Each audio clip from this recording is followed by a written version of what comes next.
on isa ja poeg, Uudo ja Taagpool.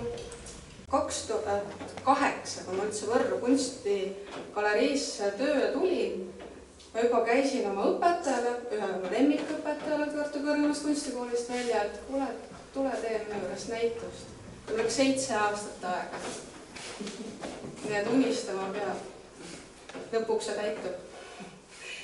Ja Taagi ehteid olen ma ka jälginud. Mul on sõpradel neid ja siis ma ka mõtlesin, et miks mitte. Ja siin nad on. Mul on väga-väga hea meel. Ja siis teises saalis, ma arvan, et võib siin samas ära rääkida, on Edgar Tedresaar, keda aastad tagasi ma nägin, aasta tagasi Tartu muuseumis, kunstimuuseumis. Ja sisse astudes mõtlen, vau.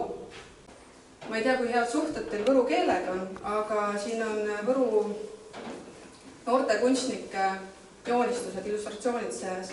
Siis ma valisin sellisel poel, et Uudole annan ma tema õpilase Taavi Oolbergi illustratsioonidega raamatu.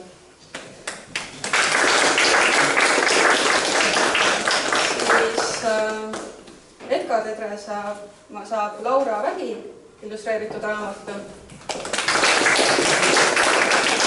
Ja Taagile ma kingiksin Kadi Mõttuse illustreeritud raamatud, et parajalt sörg sobiks sulle küll. Mul on tore näha, et te olete ja hea meel, et teid on nii palju tulnud siia niisugusele peaaegu pühapäevasel päeval. Noh, aga tere tulnud teile ja vaadake, mis on vitriinis seina peal ja mina üritan teile natuke nagu meeleolu.